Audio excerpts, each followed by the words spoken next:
Buen día, hoy vamos a meditar 2 Pedro, capítulo 1, versículos 1 al 11.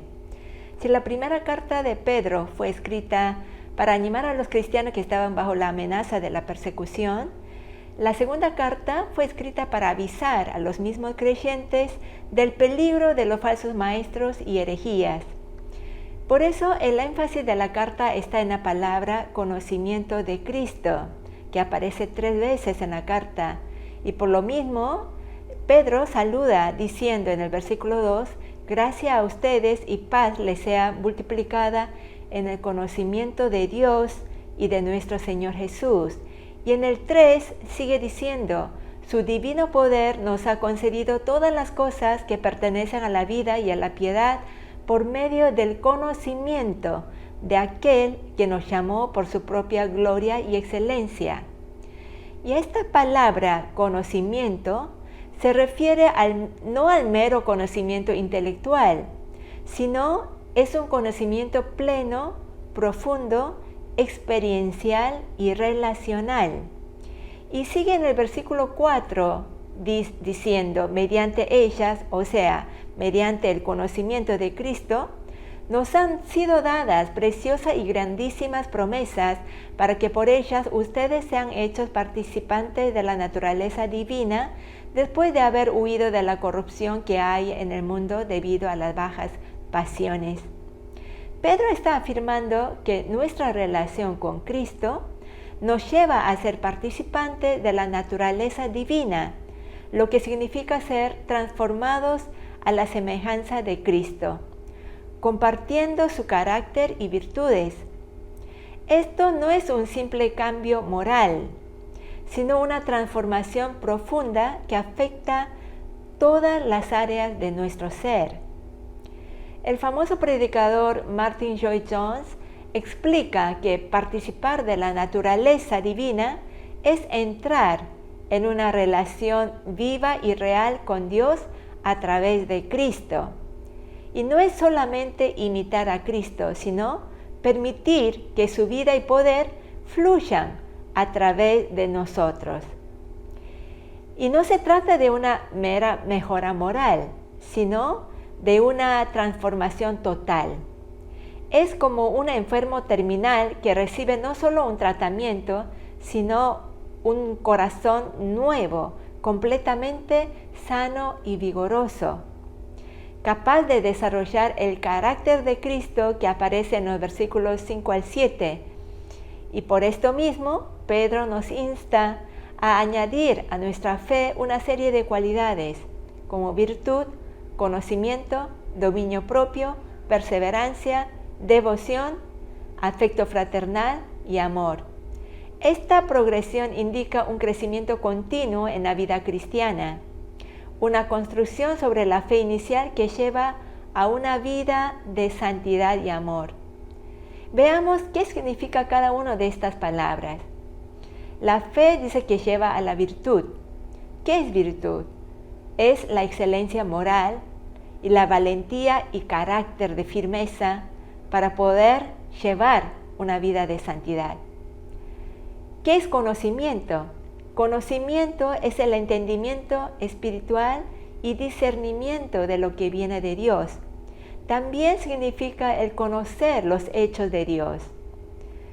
Después viene a esto dominio propio, que significa control sobre nuestros deseos y acciones. Y a ello se le agrega perseverancia, que es tener paciencia para soportar y tener constancia en la fe. Y a ello se le suma devoción, que es el amor y reverencia hacia Dios. Y a eso el afecto fraternal, que es amor y cuidado mutuo entre los hermanos en la fe. Y a ello, por último, se le agrega el amor ágape, desinteresado y sacrificial.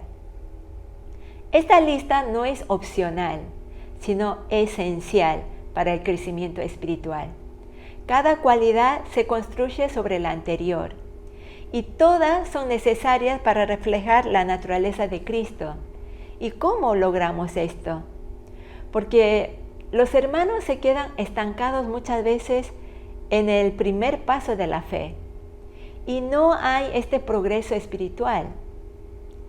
Yo creo que todos los cristianos desean llegar a esta naturaleza de Cristo, pero el problema está en que no tenemos la disciplina espiritual y la diligencia que nos habla Pedro, o el ocio o pereza que lo menciona en el versículo 6. Ese es el problema.